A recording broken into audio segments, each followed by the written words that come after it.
Okay, so that was annoying. My computer, my video thing ran out of battery, so I can't remember where it left off, but I think we were talking about the stages of chronic kidney disease, and that is important for you to know. I do want you to know the chart on page 1528 that talks about the different stages of kidney disease. So, and it goes down from your normal, like I said, is 125. And then it starts reducing how well those glomeruli can actually filter out, the toxins and retain water and fluids that you actually need.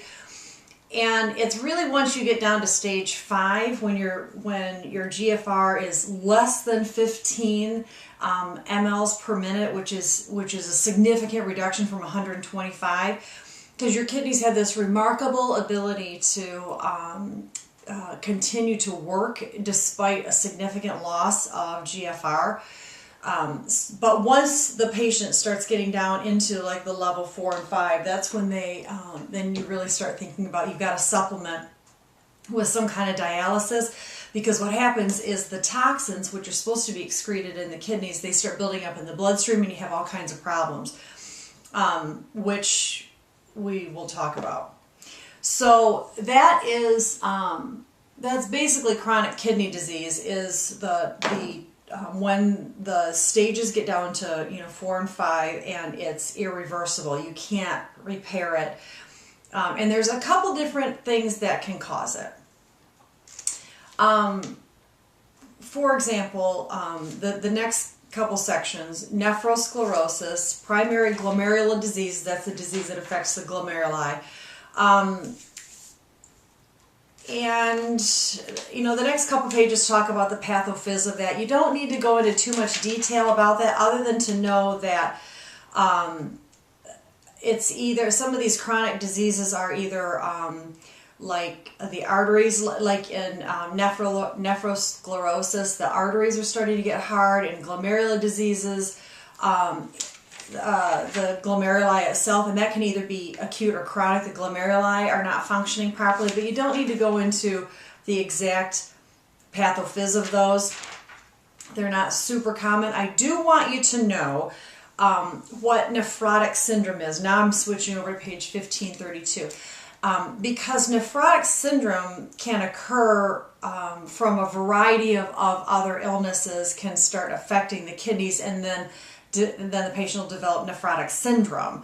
And that's basically, nephrotic syndrome is just a type of renal failure, usually resulting from something other than like actual kidney disease. I mean, it can also occur because of kidney disease, but you can have it because of nephrotoxic drugs, because of like shock or sepsis. Things like that can also lead to nephrotic syndrome. So know a little bit about that. And then I do want to talk a little bit about polycystic kidney disease, because that's fairly common. You're probably going to run into that in your practice. Polycystic kidney disease is, they think it's genetic and has some type of like familial component to it. And basically it is just a bunch of fluid-filled sacs in the kidneys. And patients who end up having polycystic kidney disease, you try to maintain them as long as possible through things like diet, and we're going to talk about diet. Diet with kidney disease is really important. There's certain times when you want them to have a lot of protein, and other times when you don't want them to have a lot of protein. Here's the problem.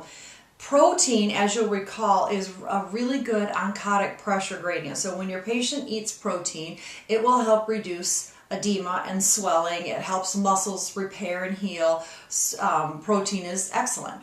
However, and protein breaks down into some very essential amino acids that our bodies need. However, the final byproduct of that is urea. So if the kidneys aren't excreting urea, and protein's byproduct is that if they eat too much protein and they're not excreting it, you can build up too much uremia in the blood, and so then we have to restrict the protein.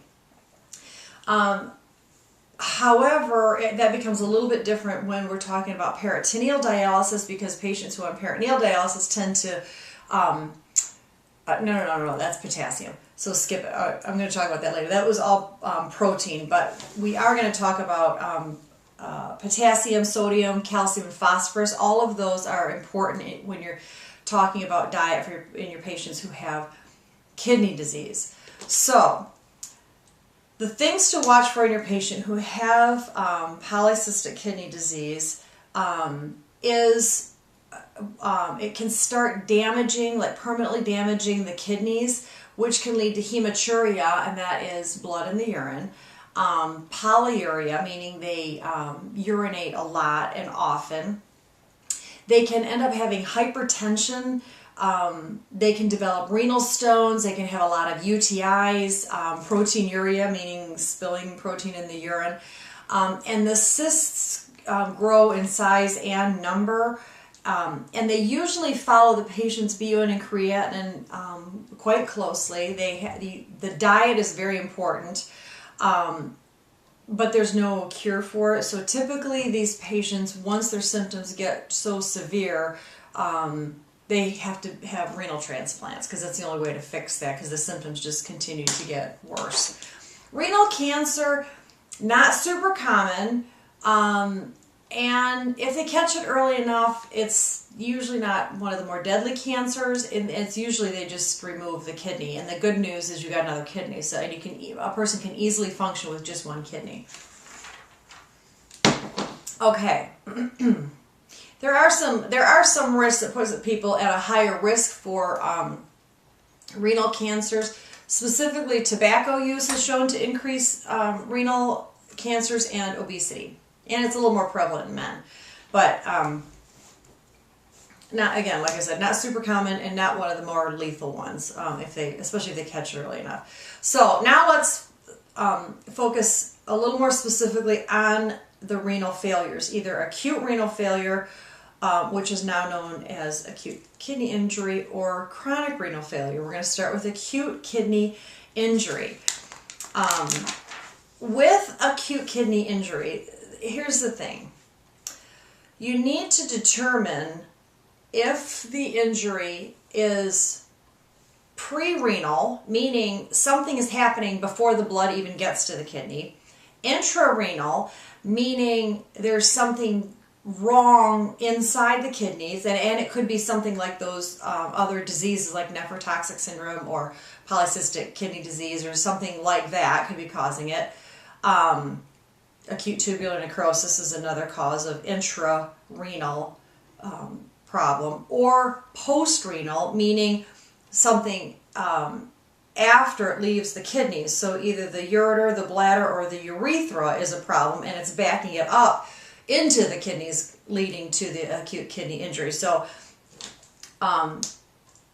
you would do well to know the chart 54.4 on page 1536, because it's really important to understand what's causing the problem, because you have to fix the problem. So you need to know what the problem is. So for example, if it's a pre-renal kidney problem, it could be something like congestive heart failure, because congestive heart failure will reduce your cardiac output, and then a reduction in cardiac output is going to reduce the amount of oxygenated blood that's getting to the kidneys, which then it's a perfusion problem.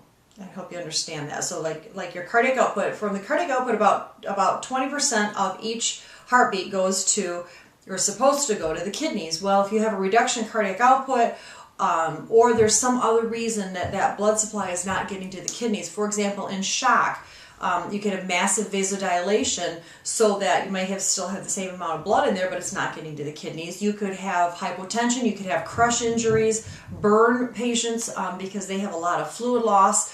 So now that blood's not getting down to the kidneys. So any of those things are a pre-renal reason of acute kidney injury. And then the intrarenal things like oh, like the diseases we just talked about, if there is a problem of like myoglobins in the urine, in the blood. So remember how we talked about with our burn patients, how they get hemoconcentration, where the blood gets really, really thick, and the myoglobins start to concentrate in there. Well, what happens in that situation is now they all get into the kidneys and clog it up, and that's an intrarenal problem because it's occurring inside the kidney capsule.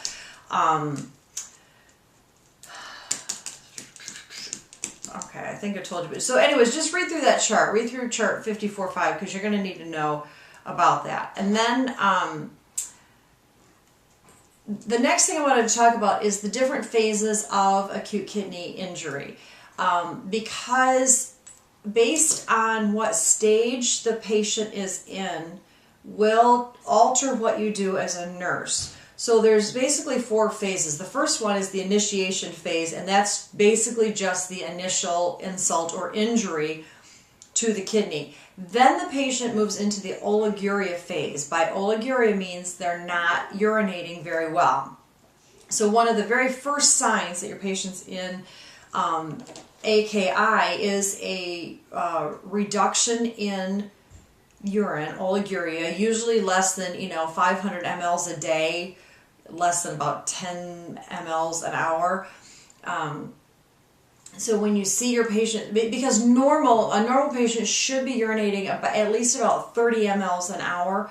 So when they start reducing that, now your patient's going into the oliguric phase, meaning that the kidneys cannot keep up with the filtration rate. They can't excrete the urine like it should. Well, the problem is then your patient starts getting edematous, hypertension. They can get fluid overloaded. They can get pulmonary edema because that fluid's got to go somewhere. So now during this phase, you have to monitor them for hypertension.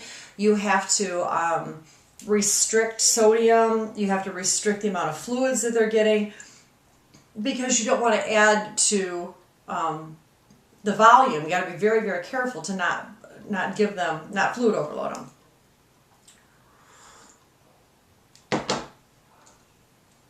Then once they start moving out of the oliguric phase, and that can last several weeks, because this whole process with acute kidney injury can last anywhere from 2 months to 6 months, and recovery can be up to a year. So then when the patient's kidneys start to recover, because this is temporary, they will recover, hopefully, if you've done your job well, you've helped those kidneys heal. Then the glomeruli start working, and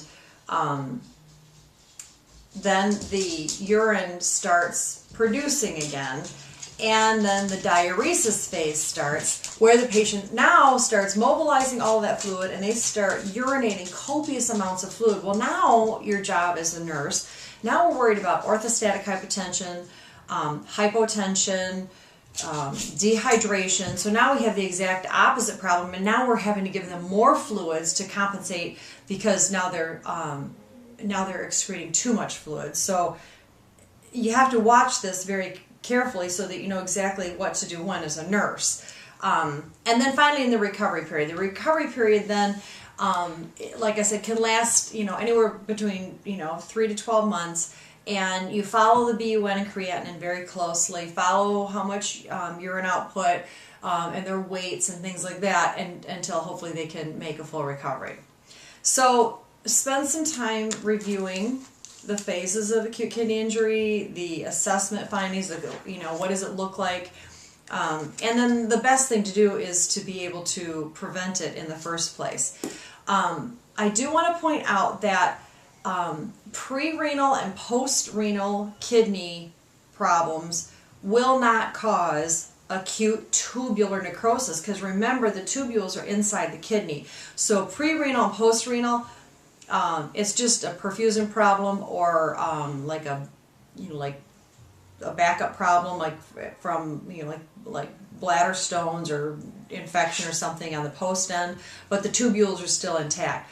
So if your patient has acute tubular necrosis, that is an intrarenal problem, and you'll know it because their specific gravity will stay consistently at 1.010. Most people's speck gravity changes throughout the day, and you know that when you get up in the morning, your urine is very concentrated. You have, you know, it's very dense, a very low specific gravity. Then, if you're very fluid overloaded and you've been drinking a lot throughout the day, then your urine becomes very clear and you have a higher speck gravity. It's like the little spinny thing floats more. So if it's an intrarenal, it will stay consistent at 1.010 throughout the day. And that's because of the destruction of the tubules, and you also see debris and casts and like pieces of tubule in the urine. Like now with the visual, I'll send it to the lab and they'll be able to see that.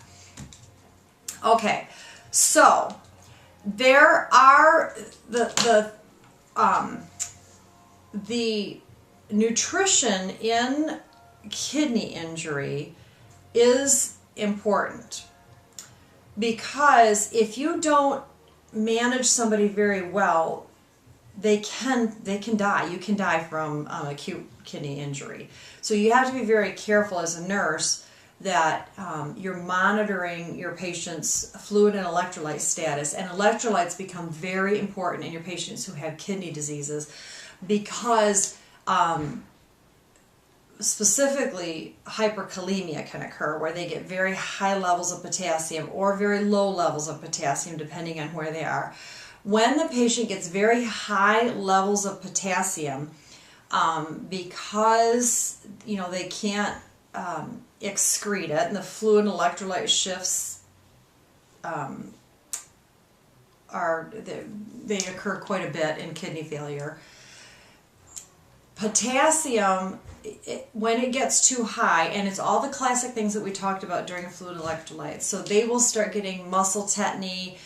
You watch for cardiac dysrhythmias, muscle weakness, muscle cramping, those kind of things. When it gets too high, you can give the patient Kayexalate. Kayexalate is, it will produce diarrhea, but it's a ion exchange, so it will exchange the potassium cation for an sodium, and so you can take Kayexalate either orally or as in an enema, and it will bind the potassium, and then the patient will excrete it through the GI tract.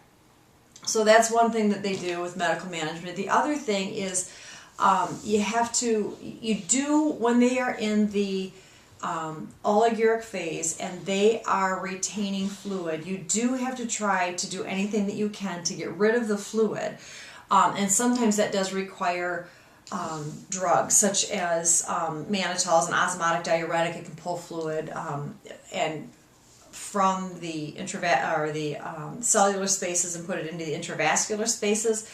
The tricky part about that is that you still are hoping that the kidneys can excrete it, but the kidneys aren't working very well. So usually what they'll do is they will try to give like Lasix. And oftentimes they'll start out with like 40 milligrams of Lasix. If it's not effective, if it doesn't work, a little bit later, like an hour, 2 hours later, you'll double it. So then now you'll try 80 milligrams of Lasix, IV push, or IV pyrolugram, meaning they'll put the Lasix right into the kidney. So that's another way that they can try to get rid of the fluid when somebody starts becoming fluid overload, because it does become tricky. So spend some time reading about medical management, pharmacological management, and nutritional therapies, because nutrition's huge. So then after your patient has recovered from acute kidney injury, they're usually fine, especially if they're healthy, they don't have any other comorbid diseases. They're usually okay. And then the best way to just, avoid that situation in the future is to prevent that from happening again. So whatever the precipitating cause was, that's what you try to prevent. However, sometimes the patient's kidney doesn't recover, and then they have chronic kidney disease. chronic kidney disease can then lead into end-stage kidney failure. And so when somebody is going into chronic kidney disease, your job as a nurse is to help maintain as much kidney function as possible. There's not really a cure, and you can't really reverse it if it's a chronic kidney disease, but you can prevent it from getting worse, which is what your goal is. And so now we're moving into the chronic kidney phase, starting on page 1540. And so how do you know that your patient is in chronic kidney failure? The biggest one is to assess the glomerular filtration rate. Your GFR is, as your GFR falls, when the clearance is, or it's not filtering as well. Your creatinine clearance, meaning how much creatinine is in your urine, goes down. Your serum creatinine goes up. Your blood urea nitrogen goes up. And then you'll start seeing complications. When the urea and the nitrogen start building up in the blood, this is when you start seeing uremia and azotemia, because now you've got all this stuff in your bloodstream that should be in the urine. These are all byproducts of food and metabolites and things like that. So then it can start building up. You can see like bile salts building up, it looks like salt on the patient's skin. It can lead to pruritus and itching. They can start having some like neuro changes and mental changes, because now you've got uremia and creatinine floating around in the bloodstream in the brain. The brain doesn't like that. So you have to start watching for symptoms of that. Your patient will start retaining water and sodium, so you need to be very cautious with how much sodium they're getting. They will almost always be metabolic acidosis, and the reason is because the urine or the kidneys don't excrete ammonia like they're supposed to, and the ammonia is acidic, and so you get a buildup of ammonia in the bloodstream, leading to metabolic acidosis.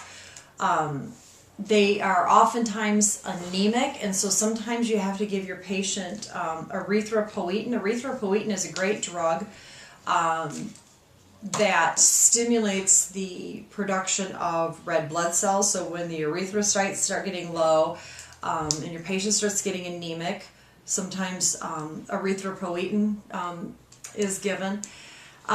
The calcium and phosphorus imbalance is interesting in kidney disease, and there is an inverse relationship between calcium and phosphorus in your body, your patient's body. So when the phosphorus, which is supposed to be excreted in the urine, when it starts being retained in the body, then the calcium levels start going down. When the calcium levels in the blood start going down, then calcium is released from the bones, and then you start getting other problems with bone loss. And so that becomes a big problem. So usually you'll see increased serum phosphate, decreased serum calcium, a decrease in vitamin D, and an increase in potassium in your patients who have kidney disease. So now you as a nurse have to manage all of those things. So read through some of that, read through the complications, some of the medical management. I talked a little bit about that. So when you start seeing some neuro changes, they may have to go on some anti-seizure medications. I told you about anemia. So basically what happens in kidney disease is the worse the patient gets, the less the glomeruli filter, the higher the levels of toxins, then you just are kind of adding on more drugs and more therapies to help combat whatever problem is popping up. And you try to support the patient as much as you can, until which time you have to start them on dialysis. When the kidneys are finally like, I'm done, I can't do it, and the uremia and the toxins build up so much in the bloodstream, then you have to put the patient on dialysis in order to, because you got to remove the toxins. You can't just let somebody, have toxins floating around in their body. So you have to be or create the kidneys for them, and we have two ways of doing that: hemodialysis and peritoneal dialysis. Dialysis, and now I flipped over a couple pages. Now I'm on page 1548. Dialysis.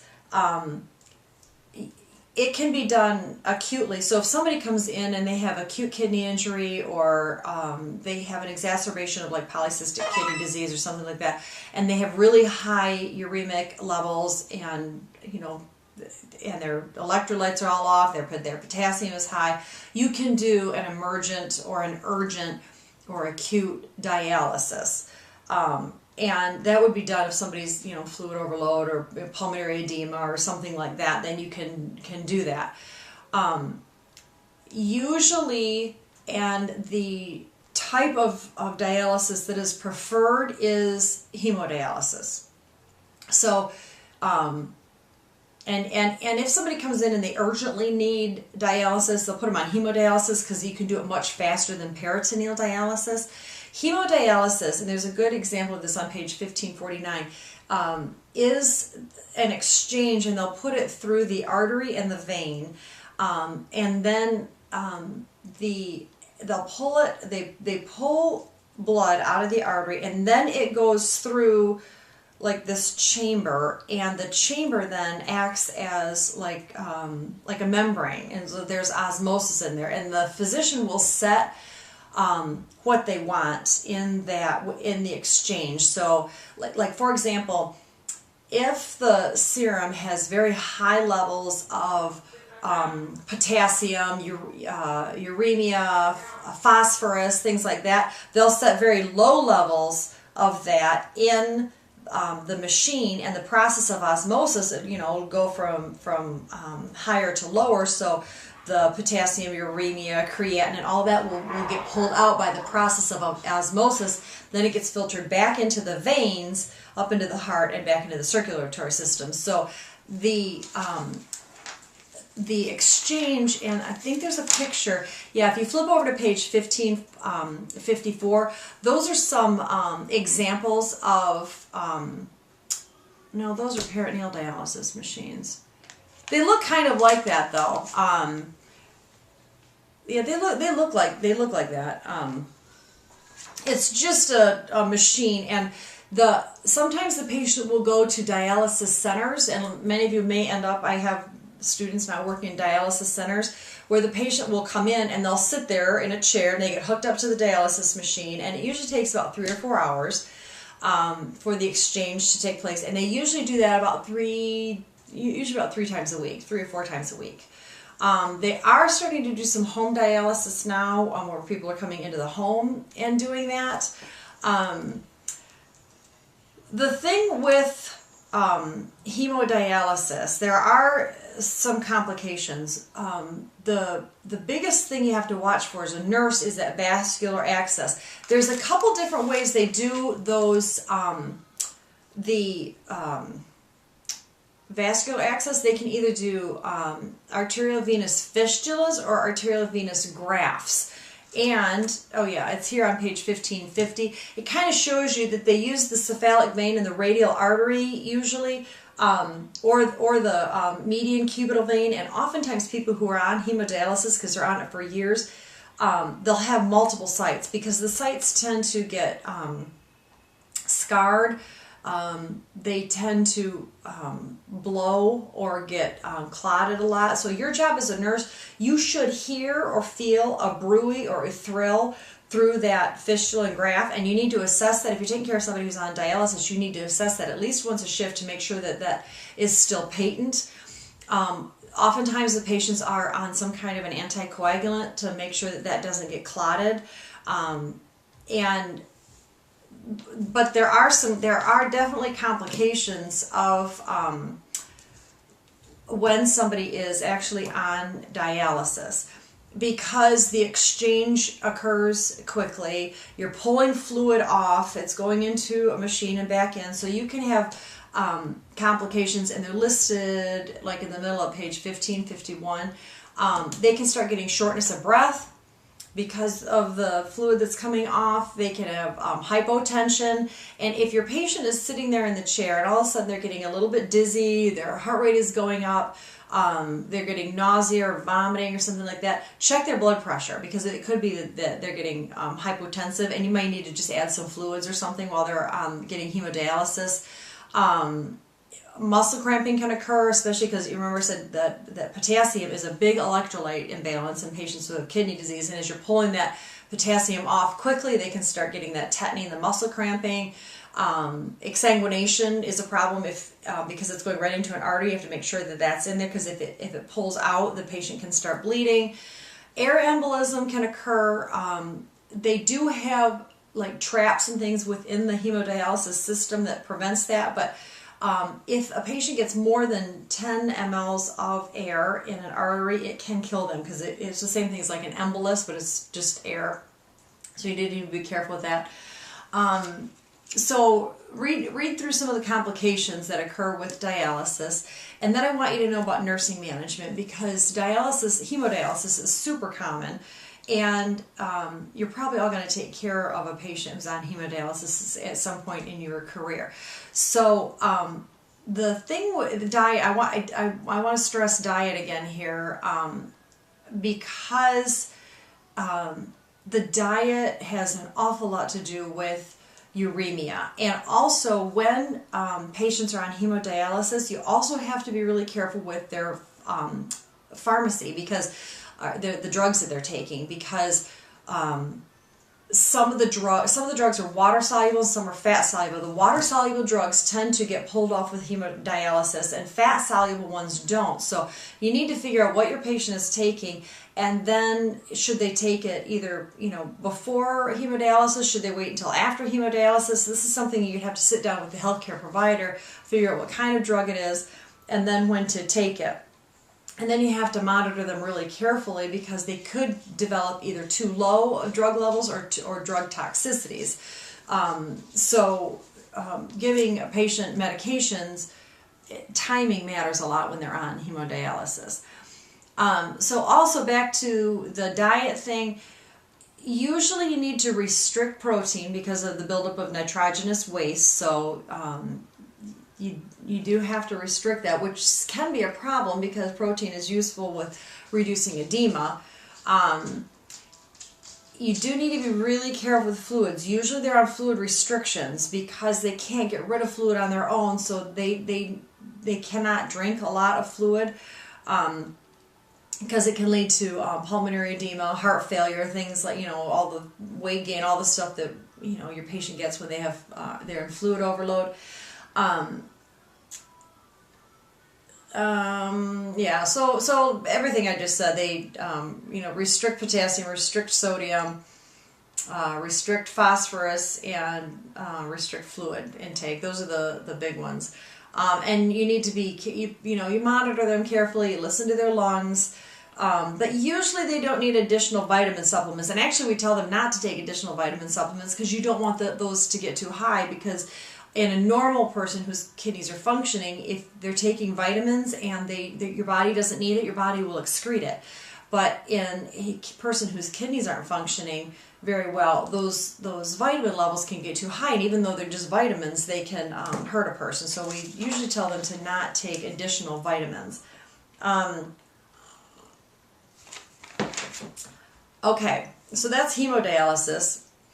Peritoneal dialysis works on the same concept, except that instead of using an external machine, it uses the peritoneal space, the loops of the bowel, to act as the membrane, the semipermeable membrane. And the way that dialysis works, the peritoneal dialysis, is there will be a diacylate which will have some compound in it, according to the patient. So if the patient, like I said earlier, it's the same thing as hemodialysis. So if they have high potassium, then you put low potassium in the diacylate. And high phosphorus, they'll put low phosphorus in the diacylate. And then the diacylate will infuse, so this is called the indwell phase. and it infuses into the patient's abdominal cavity in the peritoneal space, and then you have like this indwelling, did I say indwelling or inflow? You've got the inflow phase where the diacylate flows in, and usually, it drips in. It's a big bag. It's usually like 2 liters or whatever. And it flows in, fairly slowly. You don't want to, just dump it in there because that'll cause cramping and stuff. So, over the course of 20, 30 minutes, you infuse this stuff in. And then the patient is taught to clamp it off, or the home care nurse comes in and does it, because this can be done at home. And then the patient will sleep, usually, and so the indwell phase lasts for about 6 to 8 hours, which is why it's nice to do it at night. And then in the morning, the patient is taught to hook it up to kind of like a Foley bag, and just by gravity then it will drain out. The thing with peritoneal dialysis is you do need to teach the patient that the amount of diacylate that's infused in needs to be very similar to the amount that is measured in the outflow phase. And they also need to be taught that the outflow, it should be like a clear, it should look like urine basically. When it becomes cloudy and purulent, the patient could be developing an infection, because that's one of the number one problems with patients who are on peritoneal dialysis is their peritoneum can get infected, called peritonitis. So you monitor for peritonitis, and you can tell if somebody has it if they're getting a fever, if they're getting if they're effluent, the stuff that's going out, is cloudy, and then they have to be put on antibiotics, because that's a huge cause. There's certain people that shouldn't be on peritoneal dialysis. People that have had abdominal surgeries, abdominal scar, like adhesions from surgery, shouldn't have that. But a lot of people like peritoneal dialysis over hemodialysis, just because some people don't, they have no more vascular access. They don't want to go to a hemodialysis center. So peritoneal dialysis is an option. And there's a couple pictures in here about what that looks like. Okay, now I do need to tell you about this. The one thing with peritoneal dialysis is that they do tend to lose a ton of protein. So in patients who are getting peritoneal dialysis, they should have additional protein. So I know that's confusing, but just remember the peritoneal dialysis in the abdomen needs more protein because they lose so much more protein than hemodialysis. So do look over chart 5410 about some things to watch for with ambulatory, it's called CAPD, continuous ambulatory peritoneal dialysis. Because you can get up, walk around during the indwell phase. So do look through there. Look through the advantages, disadvantages, people who shouldn't have it, and people who should. Okay, so I told you about they should have more protein, and then if your patient is okay, did I tell you about that? Okay. Yeah, I think yeah. The other thing about peritoneal dialysis that I wanted to point out is that peritoneal dialysis, the diet for that, they need to have fewer calories, like lower carbohydrates in their diet, because they tend to gain some weight. And potassium, sodium, and fluid restrictions they're not needed as much as they are with hemodialysis. So normal sodium, normal potassium in your patients who are on peritoneal dialysis. But this can change per patient, so do make sure that you're checking. But as a rule of thumb, they don't have quite the restrictions that somebody else does with the hemodialysis. Your patients with hemodialysis, you have to treat the arm that has the hemodialysis as you would like a patient who's had a mastectomy on one side. No, we're not doing venipunctures on that side. You don't check blood pressure on that side. You have to use the other arm. because you want to protect that the integrity of that AV fistula at all costs, because it's very annoying to have to go back in and have surgery to make a new fistula. Okay, so if the patient is bad enough that they now have to have a transplant, then they have to have kidney surgery. Sometimes with polycystic kidney disease, and transplants, you have to have kidney surgery. I do want you to look through a little bit about the managing a patient following kidney surgery. There's a couple different procedures down on the bottom of page 1562. The big thing is, you need to promote good lung expansion, because they'll have an incision you can see in their flank and it'll hurt to breathe. So you want to teach them to splint that, but you definitely want them taking deep breaths, using their incentive spirometer, and then kidney transplants. Kidney transplants are very common. It is one of the easier organs to transplant. Usually they leave the infected or the damaged organs in place, and they'll put a new kidney in the front, in the pelvis. And you can see that on the bottom of page 1567. And the reason is it's a much shorter distance to the bladder, and so then they can use shorter ureters, and and they just the other kidney will just kind of sit there and dissolve and go away eventually. Not totally go away, just they don't use it. So kidney transplants, the other nice thing about kidney transplants is the matches are usually easier, and a donor can give up a kidney and function on one kidney. You do have to watch your patient who has just gotten a kidney transplant. They will be on immunosuppressant drugs. The kidney can hyperacutely reject, and that'll happen within the first 24 hours. That's called a hyperacute rejection. They can have an acute rejection of the organ, which will usually start occurring in 3 days to 2 weeks. That's an acute rejection, and then the patient can chronically reject that pretty much through the life of their kidney. But once they're outside of that acute phase, then the chances of them rejecting are less and less. But the patient will have to be on a lot of anti-rejection medications and a lot of pain medication. So do read through post-operative management following kidney transplants. Renal trauma, not super common. It's kind of hard to hurt your kidneys, so and then it's just the same kind of treatment. You'll get hematuria and stuff. So okay, so that's all you need to know for chapter 54. I'm going to stop this here, and then we'll come back and do chapter 55, which is bladder and urine. Okay.